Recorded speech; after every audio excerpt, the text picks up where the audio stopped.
Pesa 1150 kilogramos. Ese es el número estampado en los registros de fábrica. El número que los diseñadores calcularon en sus tableros de dibujo en Gorky en el otoño de 1941. Y es el número que determinó todo lo que siguió.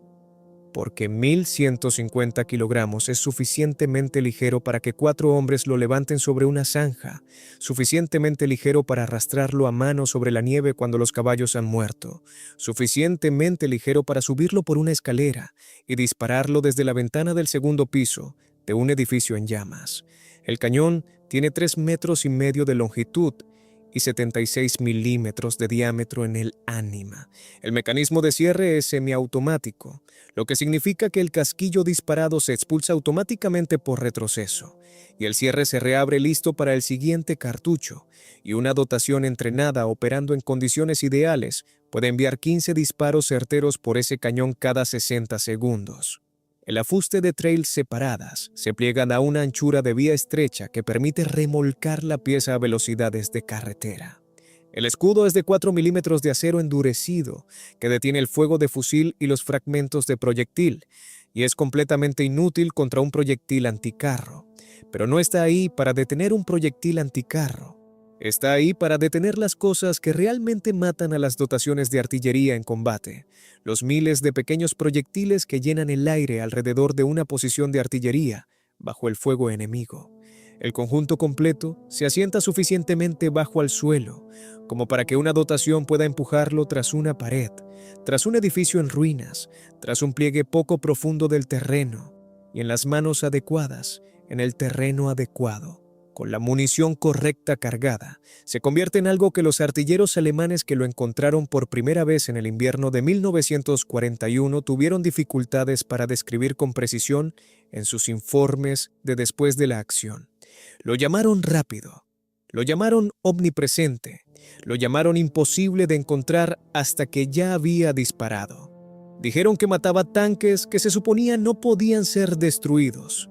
El cañón es el CIS-3, el cañón de campaña divisional de 76 milímetros, modelo 1942, y para cuando la guerra termine, habrá sido la pieza de artillería más producida en la historia de la Unión Soviética.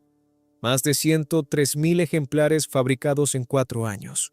Servirá en todos los frentes en que combata el Ejército Rojo, en todos los climas, desde los accesos árticos de Murmansk hasta los pantanos subtropicales del Kubán.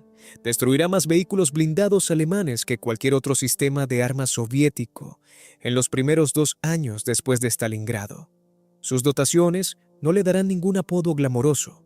Lo llamarán el hermano mayor del Sorokopiatka, o simplemente el 76, o a veces, en la taquigrafía fría de hombres que viven con un equipo el tiempo suficiente para comprenderlo completamente, simplemente Ona, ella. Los alemanes, por el contrario, desarrollarán varios nombres para él, la mayoría imprimibles, y el que sobrevive en el registro histórico es el que las dotaciones de tanques de la Wehrmacht acuñaron tras los encuentros en los que el cañón demostró, más allá de cualquier argumento razonable, lo que podía hacerle al blindaje que se les había dicho era invulnerable. Asesino de bestias. La historia de cómo un cañón se gana un nombre como ese no es simplemente una historia sobre metalurgia y balística, aunque también lo es. Es una historia sobre un país que está perdiendo una guerra de manera tan catastrófica en el verano y el otoño de 1941, que los hombres encargados de diseñar sus armas no tienen tiempo para comités, no tienen tiempo para pruebas, no tienen tiempo para los procesos institucionales que convierten un concepto en una orden de producción en un país que no está siendo destruido. Es la historia de un solo ingeniero que toma una decisión que contradice a sus superiores, que construye el cañón de todos modos, que casi es arrestado por hacerlo, y cuyo cañón luego salva a un ejército. Es la historia de los hombres que lo operan, los anónimos artilleros y cargadores y apuntadores que han desaparecido casi por completo del registro histórico, que combatieron en condiciones tan extremas que los cañones se congelaban y las dotaciones quemaban sus abrigos para mantener la munición lo suficientemente caliente como para disparar. Y es la historia de lo que ocurre cuando un arma de calidad excepcional llega a las manos de soldados que han aprendido, a través de un sufrimiento catastrófico, exactamente cómo usarla. Para entender por qué el SIS-3 es importante, es necesario comprender cómo se ve la situación de la artillería soviética en el verano de 1941, lo que equivale a decir que es necesario comprender un desastre. La Operación Barbarroja comienza el 22 de junio de 1941, a lo largo de un frente que se extiende desde el mar Báltico hasta el Mar Negro, aproximadamente 3.000 kilómetros. La Wehrmacht y sus aliados comprometen más de 3 millones de hombres, 3.000 tanques y 7.000 piezas de artillería. Lo que encuentran es un ejército rojo que lo supera en número en casi todas las categorías de equipamiento. Más tanques, más aeronaves, más artillería, y que sin embargo está paralizado, por razones que no tienen nada que ver con el hardware. El cuerpo de oficiales ha sido diezmado por las purgas de Stalin de 1937 y 1938. Las redes de comunicaciones colapsan en las primeras horas del asalto, cuando los aviones alemanes destruyen las centrales telefónicas y los edificios de cuarteles generales. Ejércitos enteros son rodeados y destruidos antes de que puedan organizar una respuesta coherente. La fuerza de tanques soviética, que es la más grande del mundo sobre el papel, pierde 2.000 vehículos en la primera semana. No principalmente por el fuego anticarro alemán, sino por averías mecánicas, por escasez de combustible, por dotaciones que han recibido 30 horas de entrenamiento en máquinas que requieren 300, por el simple hecho de que una fuerza de ese tamaño no puede ser dirigida coherentemente cuando su estructura de mando ha sido sistemáticamente asesinada.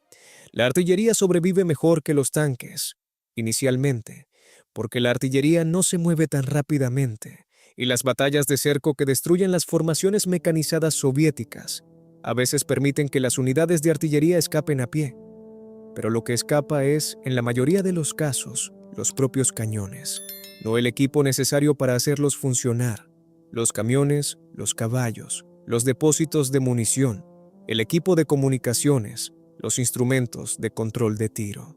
Para el otoño de 1941, el Ejército Rojo se está reconstruyendo desde una posición que no está simplemente debilitada, sino estructuralmente rota, y la artillería disponible es una mezcla desconcertante de calibres, algunos que datan de la Primera Guerra Mundial, con munición incompatible, piezas incompatibles, doctrina incompatible y una base de fabricación que simultáneamente está tratando de trasladarse al otro lado de los montes Urales para escapar del avance alemán.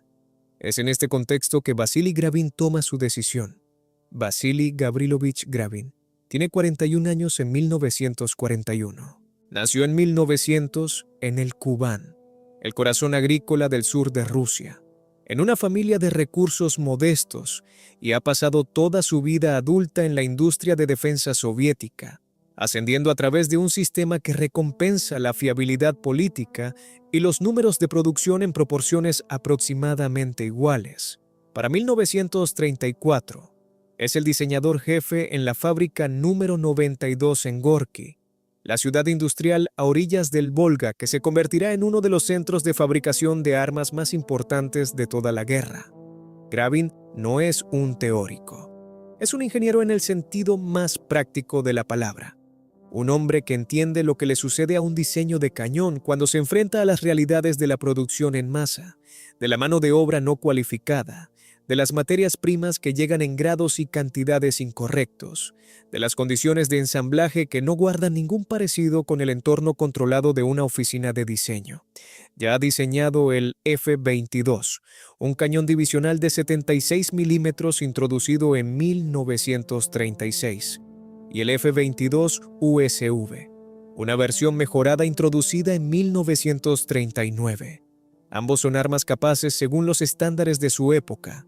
Ambos son también más complejos de lo necesario, más caros de lo necesario y más difíciles de fabricar en las cantidades que una guerra de esta escala exigirá.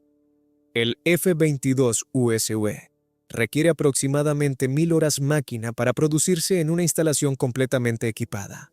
Gravin comprende, con una claridad que los comités oficiales de producción aún no comparten, que este número va a ser catastrófico cuando las fábricas comiencen a perder a sus trabajadores cualificados al reclutamiento y sus máquinas, herramienta al caos de la reubicación. Comienza el diseño de un nuevo cañón a principios de 1941, antes de la invasión alemana. El concepto es suficientemente sencillo de enunciar y extraordinariamente difícil de ejecutar. Tomar la balística del F-22 USV existente, el Anima de 76 milímetros, la misma munición, la misma velocidad, la misma penetración, y empaquetarlos en un afuste que pueda fabricarse en la mitad del tiempo, por trabajadores con la mitad de la formación, en instalaciones con la mitad del equipo. Eliminar cada componente que existe por elegancia en lugar de funcionalidad. Eliminar cada operación de mecanizado que sirve a la precisión sin servir al rendimiento. Diseñar para la línea de producción que realmente existirá en 1942, no para la línea de producción que existe sobre el papel. El afuste en el que se decide está derivado del CIS-2, un cañón anticarro de 57 milímetros que la fábrica número 92 ya está produciendo en pequeñas cantidades. El afuste del CIS-2 es ligero, robusto y ya está en producción, lo que significa que el utillaje existe y los trabajadores lo conocen.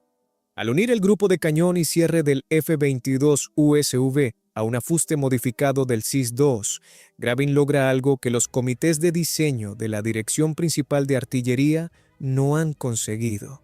Un arma que cumple con la especificación táctica existente, pero que puede fabricarse en aproximadamente 500 horas máquina, aproximadamente la mitad del tiempo del arma que reemplazará.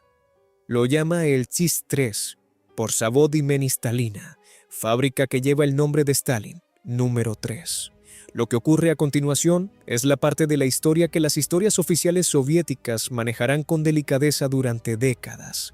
Gravin no presenta el diseño a través de los canales normales, no espera la aprobación de la Dirección Principal de Artillería, no convoca un comité ni solicita un calendario de pruebas.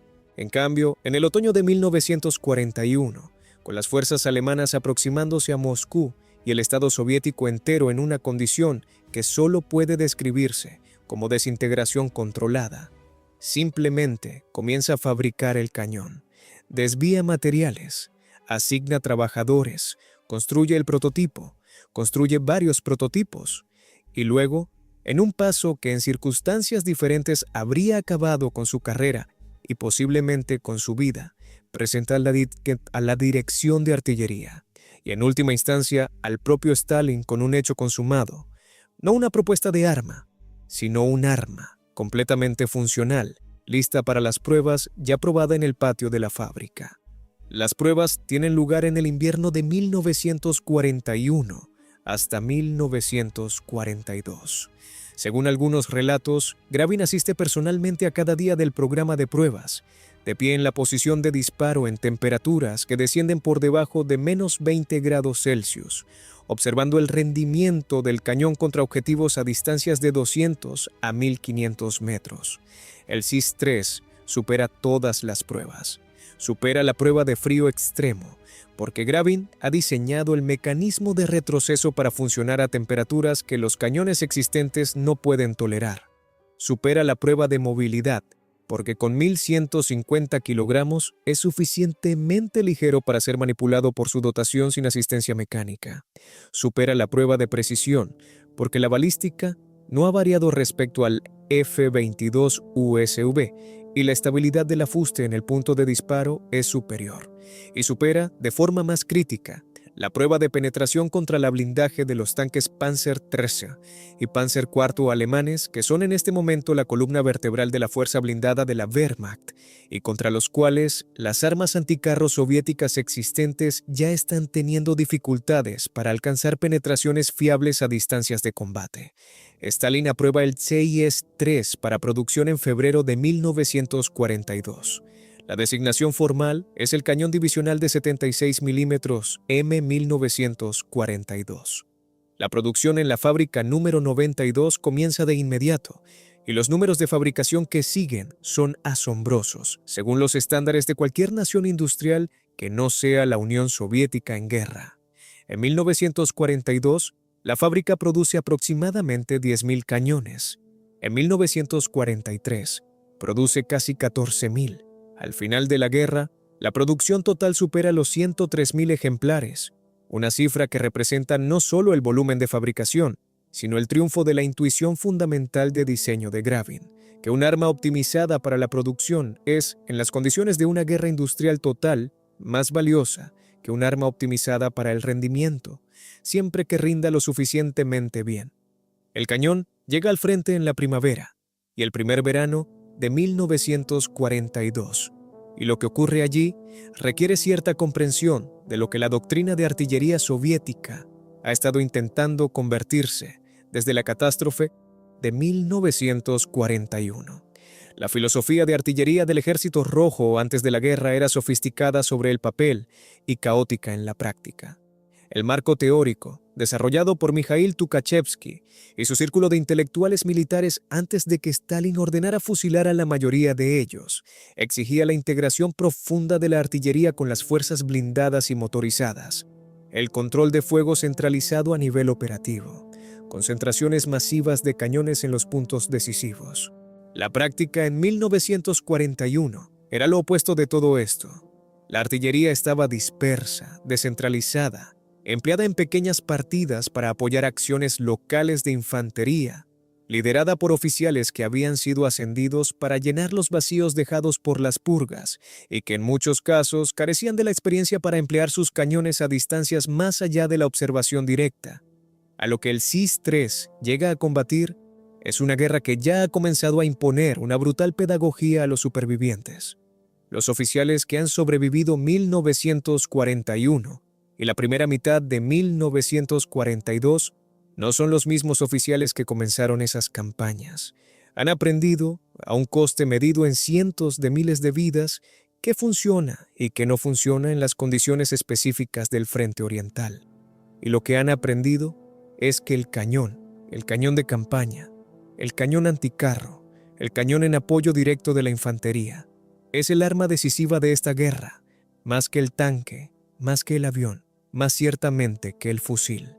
La entrada en servicio del CIS-3 coincide con y contribuye materialmente a un cambio en la práctica táctica soviética que los informes alemanes de después de la acción de 1942 y 1943 registran con creciente alarma, donde las defensas antitanques soviéticas en 1941 habían sido en gran medida pasivas. Cañones cavados en posiciones fijas esperando que los tanques se aproximaran. La nueva doctrina que emerge alrededor del CIS-3 es fundamentalmente móvil.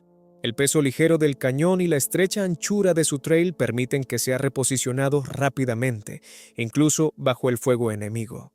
Las dotaciones aprenden a desplazarse después de cada tercer o cuarto disparo, a establecer posiciones alternativas con antelación, a usar el terreno de maneras que los cañones antitanque alemanes más pesados no pueden replicar. La trail partida, que permite al cañón girar 60 grados completos a cada lado sin mover el afuste, otorga a una dotación que ha preparado correctamente su posición un arco de fuego enorme. Un solo cañón, correctamente emplazado, puede cubrir una aproximación que un comandante blindado alemán podría no reconocer como una zona de destrucción hasta que el primer proyectil golpee su vehículo de cabeza. La munición disponible para las dotaciones del CIS-3 es un elemento adicional en la efectividad del arma que merece atención específica, porque no es estática. En 1942, el proyectil anticarro principal es el BR-350A, un proyectil perforante encasquillado que a 500 metros, impactando en placa vertical, puede penetrar 76 milímetros de blindaje endurecido. Esto es adecuado contra el Panzer XIII y el Panzer IV, tal como existen en 1941 y principios de 1942. El frente de la torreta del Panzer IV es de 50 milímetros, su frente del casco también de 50 milímetros, y a las distancias de combate que el frente oriental típicamente produce, un CIS-3 puede destruirlo de manera fiable. Contra el Tiger Rimbio, que comienza a aparecer en el frente oriental en el otoño de 1942, la situación es más complicada. El blindaje frontal del Tiger Rim es de 100 milímetros de placa en ángulos esencialmente verticales. Los diseñadores aún no han aprendido a añadir inclinación, una decisión de la que se arrepentirán.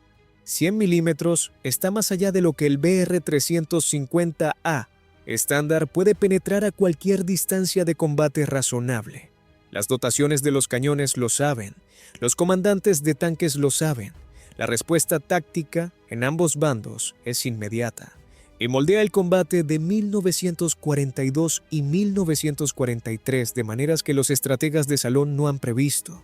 Para las dotaciones soviéticas del CIS-3 que se enfrentan a un Tiger, la solución es una combinación de paciencia, posicionamiento y flanqueo. El blindaje lateral del Tiger es de 80 milímetros. Su blindaje trasero es de 80 milímetros. Un proyectil del CIS-3 a 300 metros, impactando en el lateral del casco de un Tiger, puede vencer ese blindaje. El problema táctico es conseguir un disparo al lateral o la retaguardia, lo que requiere o bien establecer una posición por la que el Tiger pasará sin verla, o maniobrar bajo el fuego hasta un ángulo de flanqueo, o esperar a que el tanque quede separado de su apoyo de infantería y luego atacar desde una dirección inesperada. Ninguna de estas soluciones es fácil, ninguna de ellas es consistentemente compatible con la supervivencia de la dotación del cañón, pero son viables y las dotaciones del CIS-3 las ejecutan con suficiente frecuencia como para que la reputación de invulnerabilidad del Tiger comience en el transcurso de 1942 y 1943 a desarrollar excepciones. La llegada del Panther en el verano de 1943 plantea un problema diferente, y la solución al problema del Panther es lo que consolida la reputación del CIS-3 y le gana el nombre que le dan los artilleros alemanes. El Panther, el Panzerkampfwagen Impo, es la respuesta alemana al T-34. Es un tanque medio según la designación alemana, pero un tanque pesado en todo lo que importa. Pesa 44 toneladas. Su blindaje frontal es de 80 milímetros inclinado a 55 grados, produciendo una protección efectiva equivalente a aproximadamente 140 milímetros de placa vertical. Y su cañón principal, el Cádulo K-42 L70 de 75 milímetros, puede vencer prácticamente cualquier blindaje soviético que encuentre a distancias de hasta 1500 metros. Sobre el papel, el Panther es un tanque que el CIS-3 no puede destruir de frente a ninguna distancia de combate razonable. El papel no está equivocado respecto a la balística, está incompleto respecto a la guerra. Lo que ocurre en Kursk en el verano de 1943 es el acontecimiento que define tanto la reputación del Panther como la respuesta del CIS-3 ante él, y es necesario comprender la escala de lo que Kursk representa para captar por qué el rendimiento del cañón allí importa tanto. El plan alemán, la Operación Ciudadela, exige 2 masivos golpes blindados desde el norte y el sur para pellizcar el saliente de Kursk, rodear las fuerzas soviéticas en su interior y destruirlas por partes a la manera que había funcionado tan catastróficamente para los soviéticos en 1941 y 1942. El plan soviético, desarrollado a lo largo de meses con inteligencia procedente de múltiples fuentes, incluidos, según algunos relatos, los descifrados enigmas suministrados por los británicos, consiste en permitir que el ataque alemán comience, absorberlo contra cinturones defensivos preparados y luego contraatacar cuando la fuerza blindada alemana haya sido agotada. La preparación defensiva es la más extensa que el Ejército Rojo haya intentado jamás. 6 cinturones defensivos, cientos de kilómetros de profundidad, con densidades de artillería, que alcanzan más de 300 bocas de fuego por kilómetro de frente en los puntos críticos. Los cañones CIS-3 están integrados en este sistema defensivo por miles, cavados en posiciones de defilade de casco, camuflados bajo redes y ramas, con objetivos registrados en cada sector de aproximación, con posiciones alternativas preparadas y tablas de alcance calculadas para cada probable línea de avance. Cuando el ataque alemán comienza el 5 de julio de 1943, los Panthers de los 2 batallones de la 10ª Brigada Panzer, el primer despliegue operativo a gran escala del nuevo tanque, encuentran de inmediato problemas que no tienen nada que ver con el CIS-3. Los Panthers sufren averías mecánicas catastróficas en los primeros 2 días, perdiendo casi la mitad de su fuerza por fallos en la transmisión, incendios de motor y fallos en los accionamientos finales que el acelerado calendario de producción no ha podido resolver. Para el 7 de julio, Los historiadores estiman que apenas 160 de los 200 Panthers originales siguen operativos, desgastados por defectos y no por daños en combate. Pero lo que los Panthers supervivientes encuentran entonces, al avanzar hacia el sur hacia Prokhorovka y hacia el noroeste desde el saliente sur, es el SIS-3 en su elemento.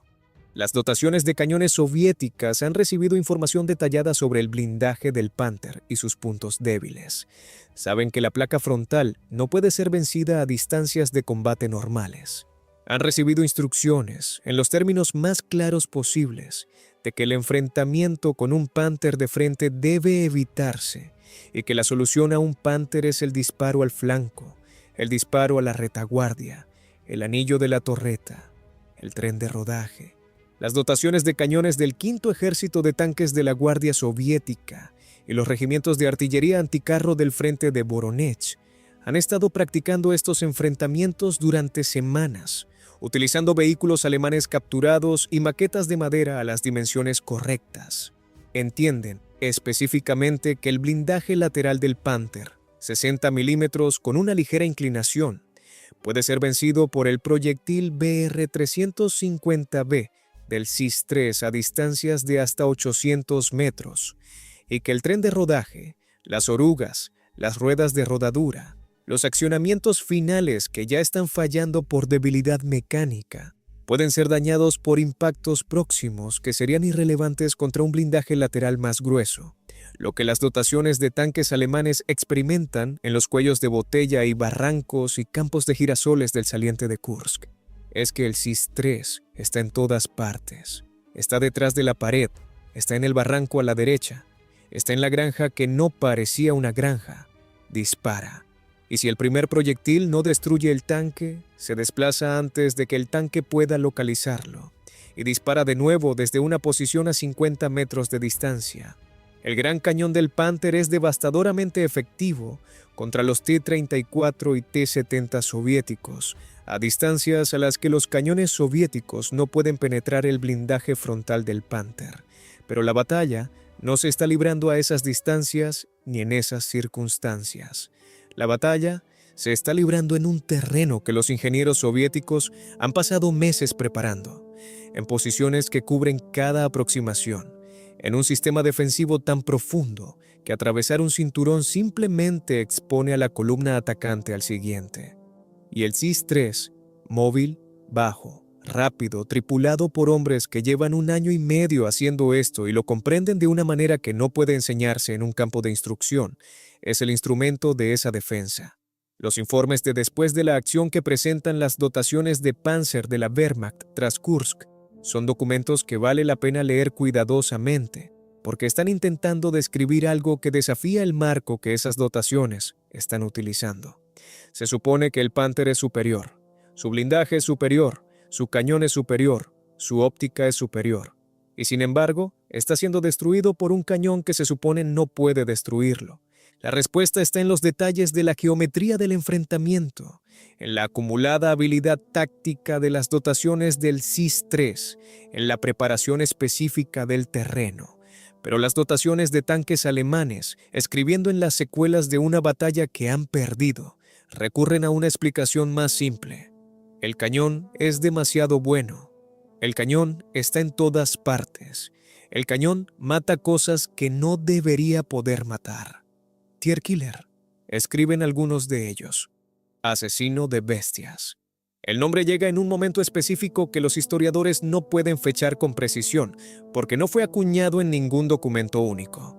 Se acumula a partir de 1 docena de informes de después de la acción, de conversaciones entre dotaciones de tanques en depósitos de mantenimiento, de la taquigrafía específica de hombres que se enfrentan a una amenaza con suficiente frecuencia como para que adquiera una personalidad.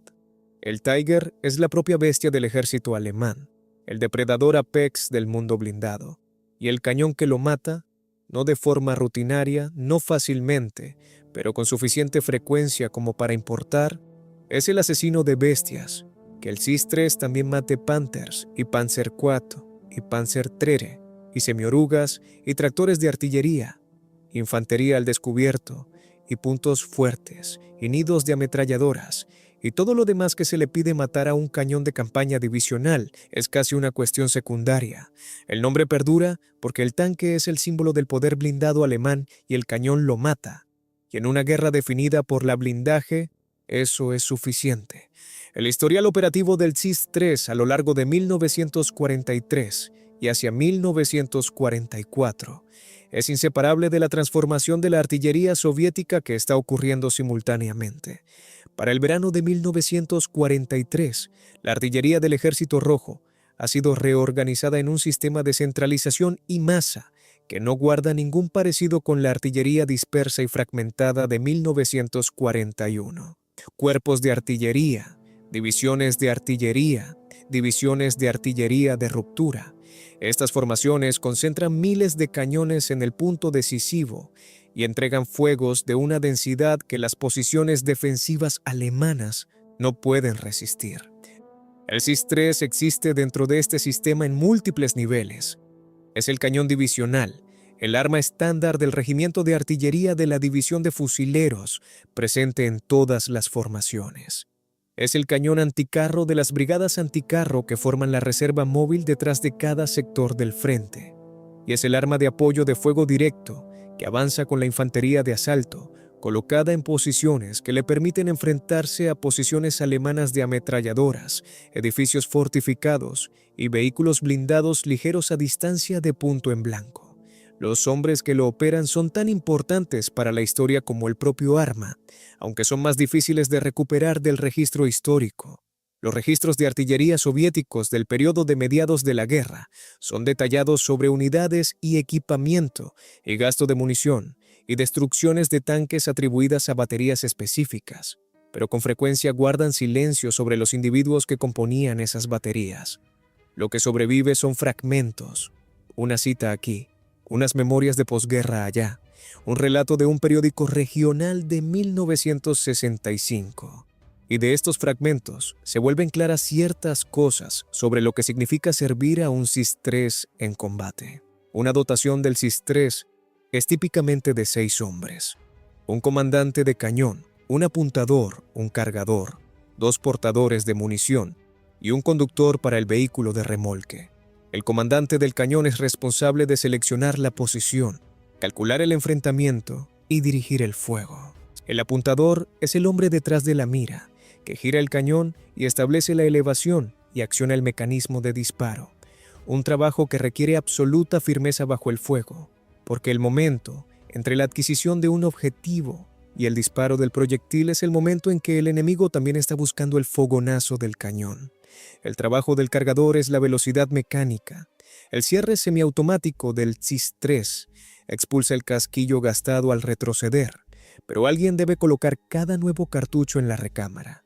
Y a un ritmo de 15 disparos por minuto, las manos del cargador deben moverse continuamente sin error, porque un error en la carga puede atascar el cierre en el momento exacto en que la dotación más necesita disparar.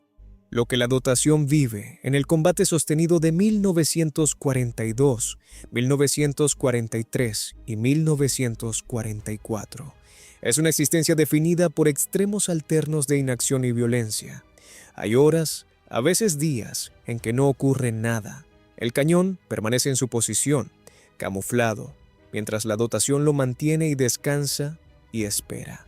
Y luego vienen los tanques, o comienza el bombardeo de artillería, o se desarrolla el ataque de infantería, y el periodo de violencia se comprime en minutos durante los cuales todo lo que sucede ocurre más rápido que el pensamiento, y la dotación funciona o no funciona.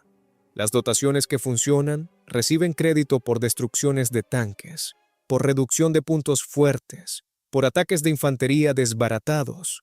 Las dotaciones que no funcionan no aparecen en los informes de después de la acción, porque los muertos no presentan informes, y los supervivientes a menudo no pueden decir con precisión qué ocurrió. La vulnerabilidad del cañón es la vulnerabilidad de la dotación del cañón, y es una vulnerabilidad real. El escudo de 4 milímetros que protege a la dotación del fuego de fusil y los fragmentos no los protege de lo que realmente destruye las posiciones del CIS-3.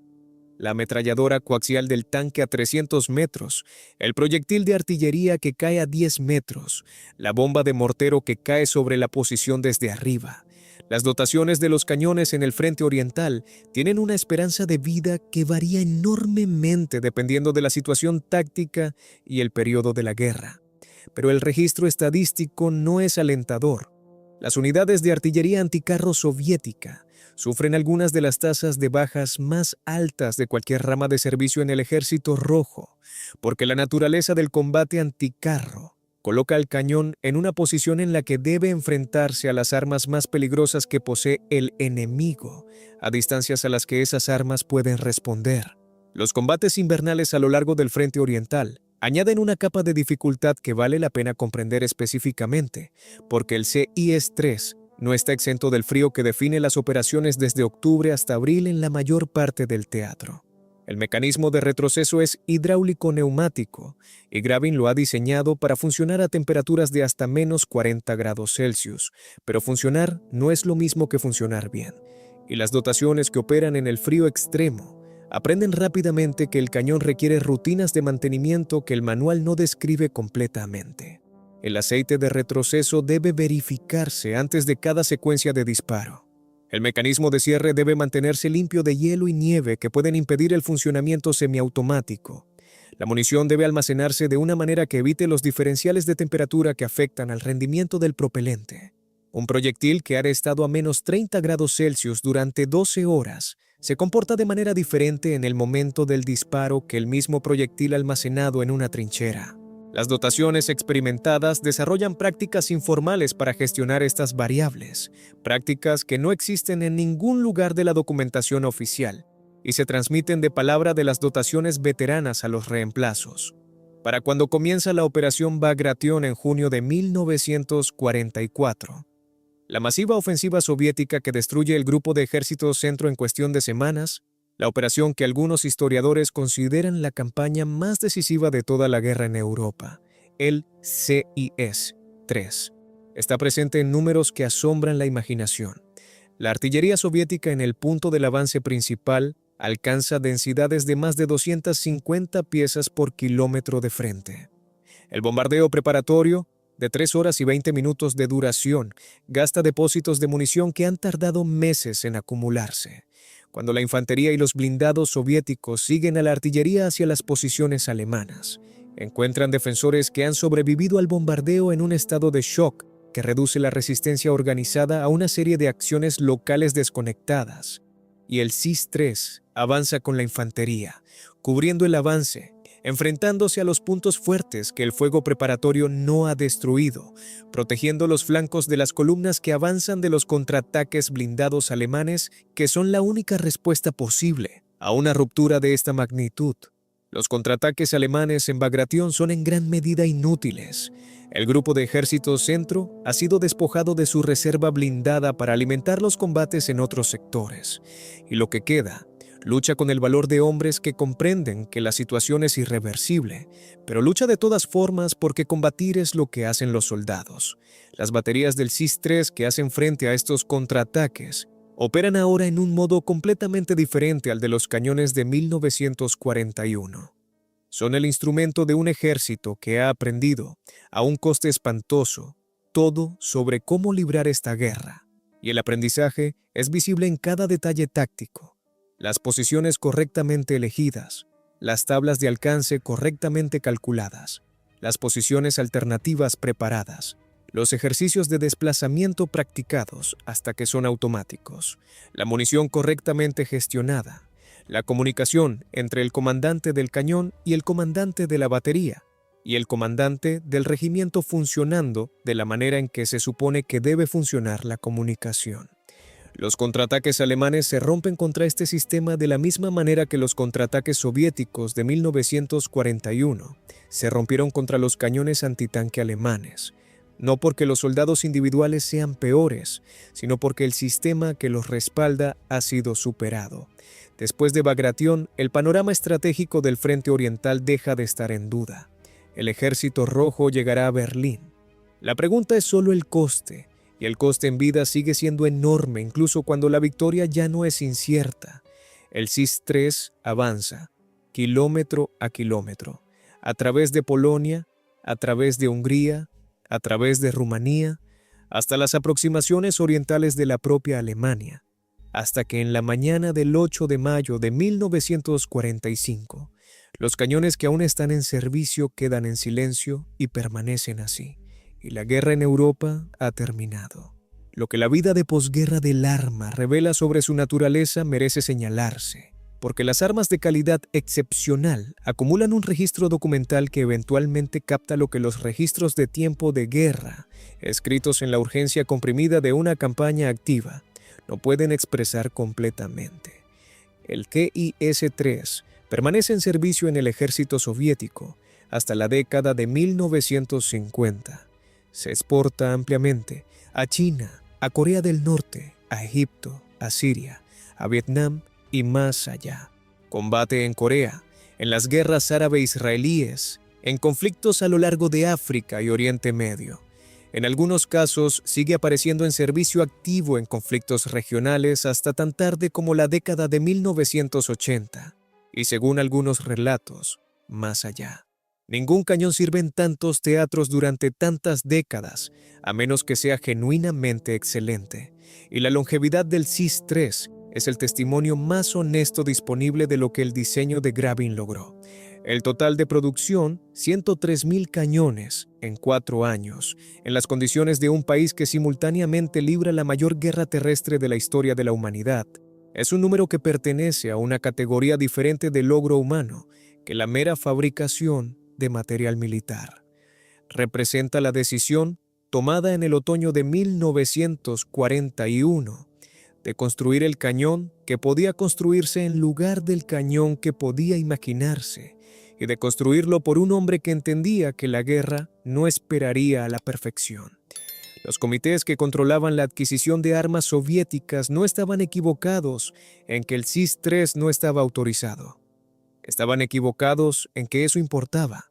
Y Grabin tenía razón en que no importaba.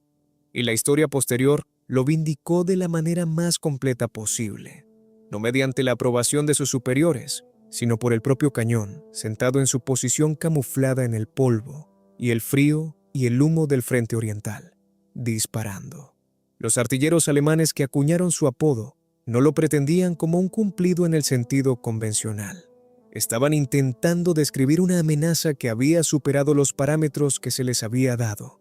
Un cañón que rendía más allá de lo que las especificaciones técnicas publicadas sugerían que debería ser capaz. Pero el lenguaje, tomado prestado de las dotaciones de tanques alemanes, tiene su propia precisión. Sabían lo que era una bestia. Estaban dentro de una, y lo que la mató, una y otra vez, en las estepas al norte de Kursk y en la ruptura desde el Vístula, y en las murallas de Varsovia. No fue un cañón más pesado, no fue un cañón más sofisticado, no fue el producto de mejores ingenieros o una metalurgia más avanzada. Fue un cañón que pesaba 1,150 kilogramos y podía ser levantado sobre una zanja por 4 hombres y disparar 15 proyectiles por minuto a menos 40 grados Celsius por una dotación que había aprendido a hacerlo mediante la educación más dura posible. El asesino de bestias, el SIS-3.